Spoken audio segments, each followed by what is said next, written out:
NCM Learning Center. Good morning friends. In this video, we are going to discuss about the types of distance relays, power system productions, reactance relays, impedance relays and admittance relays. The outline of the topics are, we will list the 7 questions and we will give the answers for the 7 questions one by one. The first question is, why reactance relay is best for short transmission line? The second question is, why impedance relay is best for medium transmission line? Third question is, why admittance relay is best for long transmission line? The fourth one is, why reactance relay is called as directional restrained overcurrent relay? Fifth one, why impedance relay is called as voltage restrained overcurrent relay? Sixth question is, why admittance relay is called as voltage restrained directional relay? The last one, 7th question is, why reactance relay is best for earth fault? We will give the answers for these 7 questions one by one. If you know the answers for these 7 questions, you will get the full concepts of the types of distance relays. Okay, we will discuss the answers for these 7 questions one by one. We know the distance relays types: reactance relays, impedance relays and admittance relays. Okay. The first question is, why reactance relay is best for short transmission line production? We know the transmission line characteristics. The transmission line have resistive, inductive and capacitive effect. For the short transmission line, the capacitive effect is negligible. So we may eliminate the capacitive effect. We know the model of the short transmission line. Equivalent circuit of short transmission line. The equivalent circuit of short transmission line have resistance and inductance.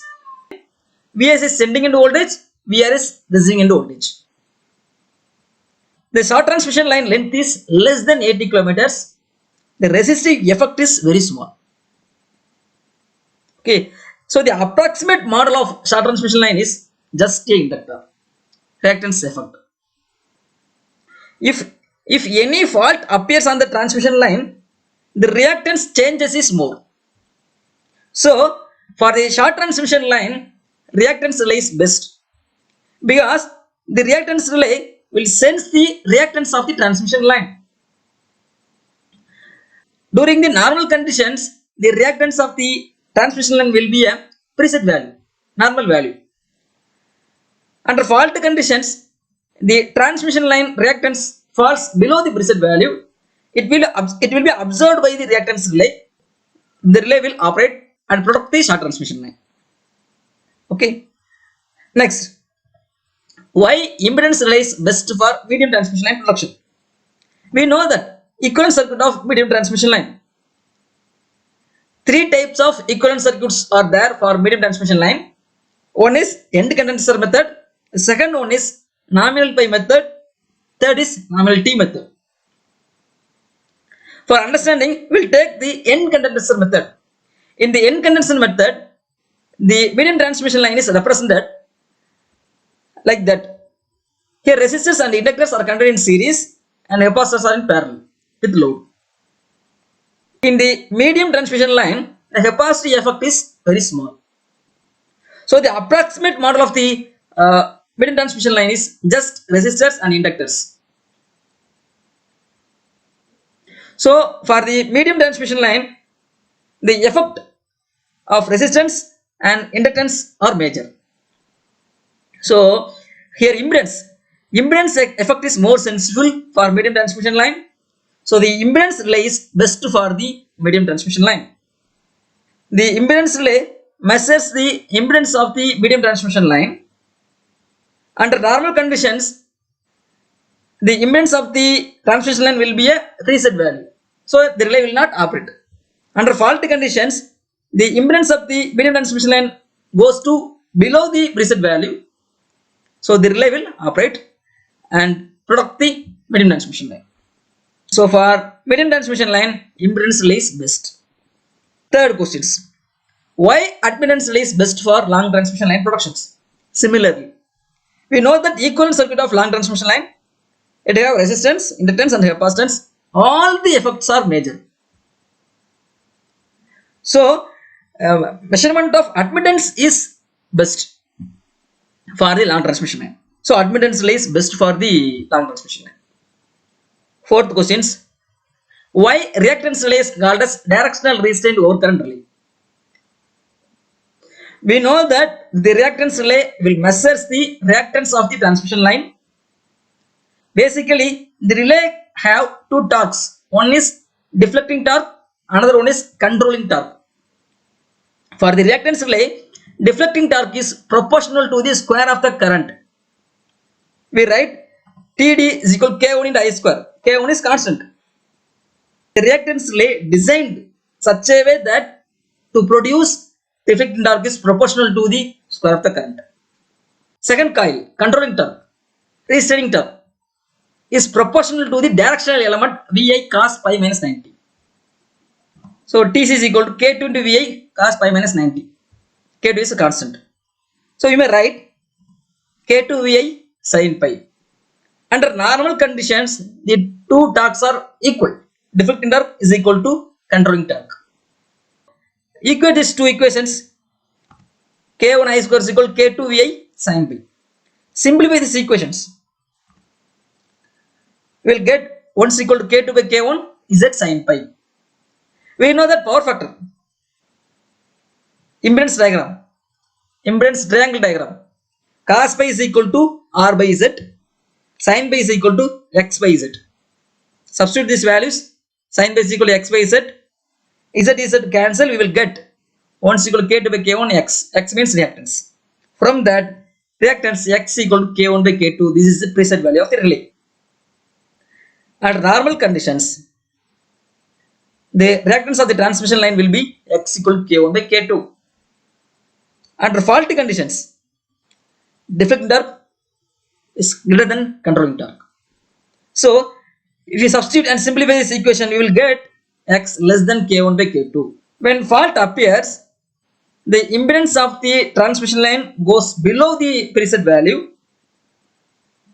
Under the conditions, deflecting torque goes to higher than the controlling torque, so the relay operates and protect the transmission lines. Okay, so why the reactance relay is called as directional restraint overcurrent relay?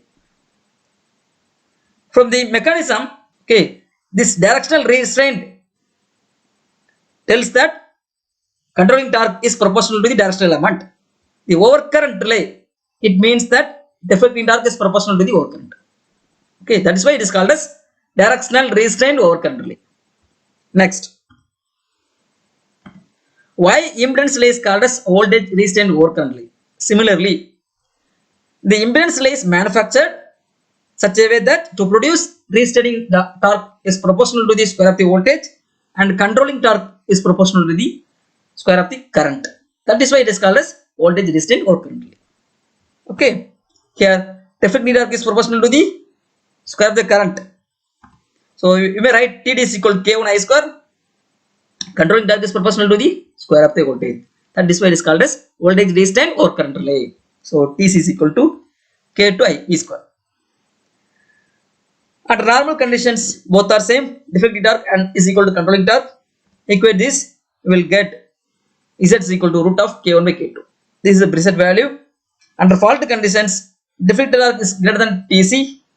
So Z value less than that preset value, root of K1 by K2. Okay, when fault appears,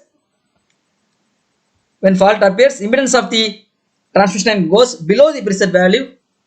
The time the deflecting torque is higher than the controlling torque, the relay operates.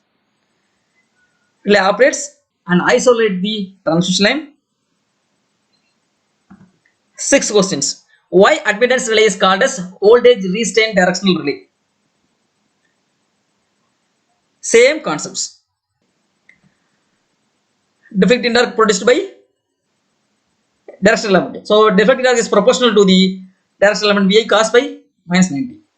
So we write as it is equal to K1 Vi cos pi minus 90. Then controlling torque, restraining torque is proportional to the square of the voltage.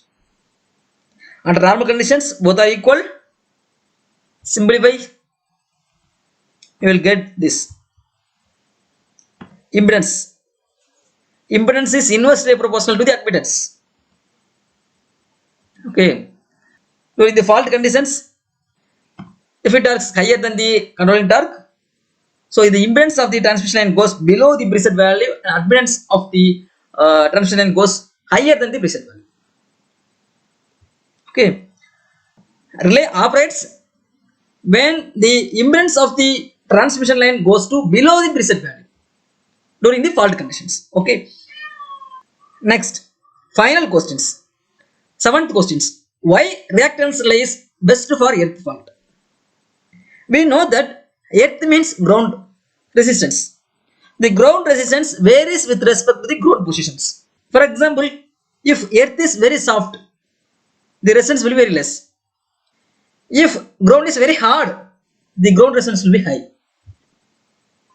So the ground resistance is unknown parameter.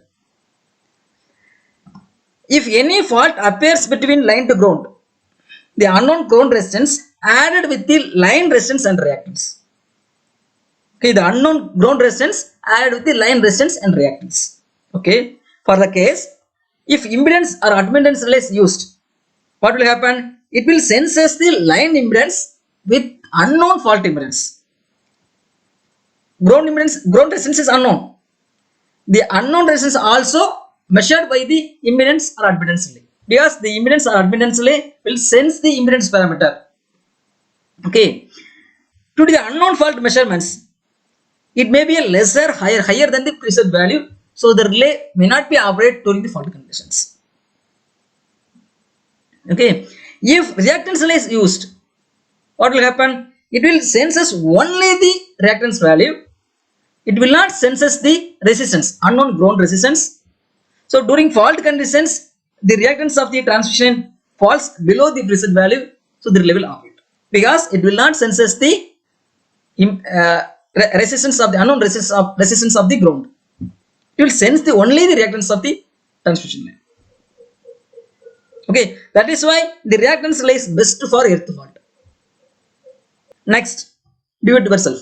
I will list 3 questions. The first question is from GATE 2009. The second question is from TNBSC Combined Engineering Service Examination 2024. Third question is from GATE 1997. Pause this video, solve these questions, comment your answers. If you have any doubts related with the discussion, kindly post your doubts in the comment box of this video. Continuously watch our channel. Definitely you can get the good knowledge in the field. You can get the good marks in the examinations. Okay, thank you. Thanks for watching. Click the subscribe button and click the bell icon for notification. Like, comment and share.